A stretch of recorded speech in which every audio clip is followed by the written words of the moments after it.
belum belum mulai udah ketawa. So, assalamualaikum warahmatullahi wabarakatuh. Selamat datang Prima. Selamat datang. Salam. Pertama kalinya datang, bagaimana keadaannya? Apa Alhamdulillah luar biasa. Seperti biasa kita selalu hadir dengan perasaan yang selalu bersyukurlah untuk saat ini ya. Apalagi sebagai saya rasa sangat terhormat bisa menjadi tamu di podcast Abdul ini. Hormat lah kalau gitu. Oke, siap. So, Prima, kita mau bicara apa nih hari ini?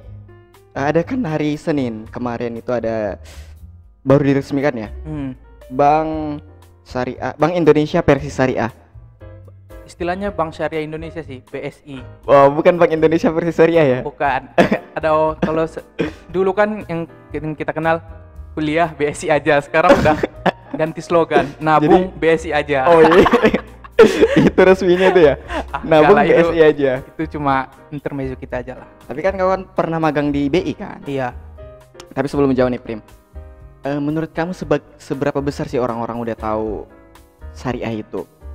Karena kan banyak sekarang pelaku ekonomi yang nama syariahnya itu banyak dijual. Kita kan ini latar belakang pendidikan kita ekonomi syariah ya. Yep. Jadi seberapa jauh sih sebenarnya orang-orang udah tahu itu yang namanya ekonomi syariah? Kalau kita pribadi sih saya rasa masih banyak yang belum tahu, apalagi jika kita lihat dari statistik Indonesia. Iya. 85% itu penduduknya umat muslim. Apalagi kita terbilang penduduk umat muslim terbesar dunia loh, nomor 1 Indonesia. Bukan dibilang lagi, memang nyatanya. Ya. Berdasarkan data. Ya. Tapi kalau kita lihat fakta di lapangan sih masih banyak yang belum tahu.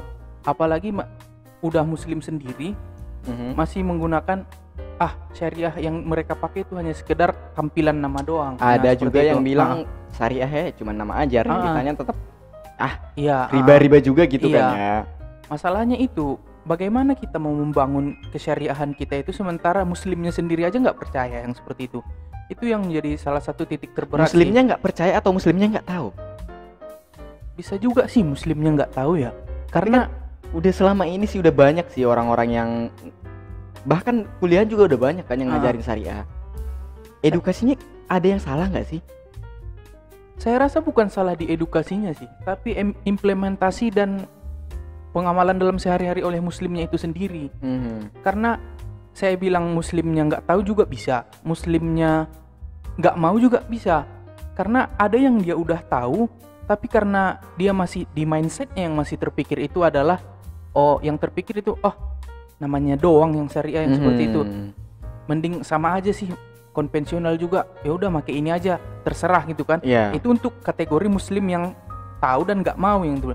Tapi ada juga muslim yang tidak tahu yang seperti itu. Mungkin dia basic pendidikannya belum pernah dapat ilmu agama seperti itu kan. Mungkin lingkungannya juga masih menuntun untuk menjalankan sistem ekonomi yang konvensional seperti itu. Tapi kan kalau yang kita ya, kalau memang syariah itu dijalanin, kita yakin sih kalau ekonomi itu bakalan membaik, ekonomi Indonesia ya secara umum membaik. Ya, pasti kalau dijalani dalam tapi kan masalahnya sekarang banyak orang itu yang tahu dan kemungkinan untuk menjalankannya susah. Salah satu kendala yang paling besar itu kan take action. Pasti setiap kendala dalam setiap orang itu pasti kendala utamanya take action. Kalau saya sering mendapatkan wejangan atau dari beberapa ahli seperti itu kan, banyak orang sudah terlintas di kepalanya ide, tidak terlaksana gara-gara apa? Karena waiting ini menunda. Realisasinya itu ditunda-tunda. Begitu juga kalau kita kaitkan dengan ekonomi syariah ini. Kadang dia udah tahu tapi take action itu tidak ada seperti itu. Jadi mentok hanya di sekedar teori, praktek tidak ada seperti itu. Yang kita ketahui bahwa sebenarnya praktek sih yang lebih utama menurut saya pribadi ya. Karena pastinya dong. Iya.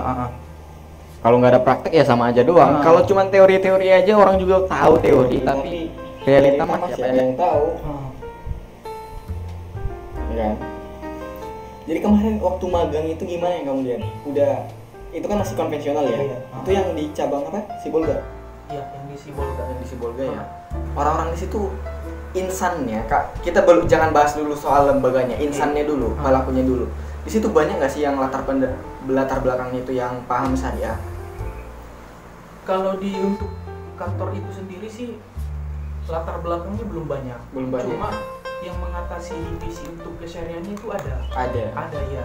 Kalau untuk masalah basic pendidikan mereka, apalagi salah satunya yang dekat sama saya sih yang sering diskusi, yang alumni UI.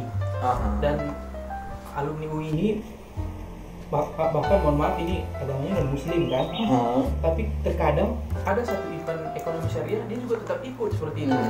Kalau memang dia paham tetap diikutkan seperti di lembaga yang saya magang itu. Jadi gitu ya. Sebenarnya penting gak sih kalau yang menanganin ekonomi syariah ini itu harus orang-orang muslim? SDM-nya gitu loh. Saya rasa sih sebenarnya penting. Karena bagaimana istilahnya gimana ya mengungkapkannya? Otomatis yang mengerti Islam harus beragama Islam dulu kan seperti yang kalaupun ada yang beragama lain yang paham Islam itu cuma kulitnya aja kan. Belum tentu sampai dalam. Apalagi otomatis bahas ekonomi syariah pasti kan ada dalil di dalamnya. Ada dalil. Dalil itu kan firman Allah dan perkataan Rasulullah SAW. Secara fikih ya kan. Kita harus gitu juga. Otomatis yang berhak mengkaji ini adalah umat muslim itu sendiri kan. Kalau memang saya rasa memang muslim inilah yang harus mengembangkannya dan harus menjadi pakar dari ekonomi itu sendiri. Tapi sebelum jam ke situ juga kita ucapin mau selamat dulu kepada Bapak Erick Thohir. Yang udah diangkat menjadi Ketua Masyarakat Ekonomi Syariah. Semoga aja Bapak Erick Thohir ini mampu amanah dalam menjalankan tugasnya dan mampu ya menjalankan segala tugas pokok dan fungsi dari masyarakat ekonomi syariah. Kita berdoa aja. Amin. Terus juga kepada Ibu Sri Mulyani yang diangkat menjadi Ikatan Ahli Ekonomi Syariah. Ya kan ya, kepada Ibu Sri juga kita ucapin selamat yang udah menjadi ketua ya. Ketua Ikatan Ahli Ekonomi Syariah. Semoga semakin ke depannya banyak program-program dari ekonomi syariah itu yang bisa kita jalankan. Semoga aja bukan hanya dana wakaf dan haji ya Pak ya. Karena basic jangan ini kita mau jadi neraka khilafah ini enggak? Kita enggak mau ke khilafah. Ini cuma dia pendapat kita pribadi sebagai orang-orang yang belajar ekonomi syariah. So kita belajarnya kayak gini. Rata-rata udah mulai mendekat ke arah gitu ya. Enggak, di sini enggak ada rasis ya. Kita enggak ada rasis. Ini cuma soal opinion aja. Jadi memang perlu sih ya kalau yang menangani segala menurut kita nih, yang menangani segala aspek-aspek ekonomi syariah itu sebaiknya sebisa mungkin adalah orang-orang yang memang ada dari ekonomi syariah. Kalau saya sendiri sih sukanya itu sama Pak Adi, Pak Sapi'i. Mereka itu kan pakar-pakar ekonomi syariah yang sampai sekarang ya kita sangat appreciate mereka lah. Walaupun Pak Adi itu sekolahnya S1-nya di UI loh, UI IPB. Terus lanjut S2 kan. Yang sekarang jadi apa sih? Adi Warman Azwar Karim. Itu insinyur ya kan. Pak apa juga salah satu tokoh favorit saya dibahas fikih muamalah kontemporer Indonesia. Nisaroni ya. Kan Ustadz sih. Itu kan jadi apalagi dia basicnya juga ada di ulama kan, masuk di kalangan ulama, jadi orang lebih yakin gitu, apalagi dengar fatwa dari dia seperti itu kan. Jadi Prima lebih yakin mana? Orang yang menanganin ekonomi syariah yang latar belakangnya itu bukan dari ekonomi syariah, yang bisa kita katakan jarang belajar mengenai, utamanya kan untuk ekonomi kita belajar fikih muamalah ya, fikih muamalah. Yang kurang mengetahui fikih muamalah atau orang-orang yang memang basicnya itu paham mengenai fikih muamalah. Saya pribadi nih kalau saya pribadi sih lebih memilih orang-orang yang memahami basic fikihnya itu di fikih muamalah. Karena kan hablum minallah dan hablum minannas. Kalau fikih muamalah. Fikih muamalahnya kan bahas hubungan dengan manusia. Otomatis mereka bahas itunya juga, bagaimana istihad dari ulama-ulama terdahulu, bagaimana penerapan ayat maqasidus syariahnya itu harus ada. Kalau saya pribadi sih lebih cenderung ke situ. Karena fikih muamalah itu bukan cuma ekonomi aja loh ya. Banyak. Enggak cuma hanya sekedar ulas ekonomi. Fikih muamalah itu mulai dari munakahat. Terus yang siasa. Juga fikih muamalah juga ya. Mawaris. Yang lainnya manusia lah ya. Tapi kalau kita sendiri ya lebih kepada iktisadnya, ekonominya kan. Dan karena memang dari dulu kita juga belajarnya itu mengenai ekonomi syariah, walaupun ilmu kita cuma segini. Penting sedikit demi sedikit berproses lah. Berproses, Iya. semoga aja kan. Iya.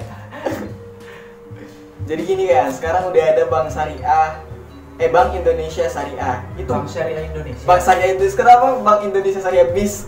Bukan ya? Bukan. Bank Syariah. Bank Syariah Indonesia. BSI. Jadi menurut kamu nih prospeknya ke depan, apa yang membedakan Bank Syariah Indonesia dengan Bank Indonesianya?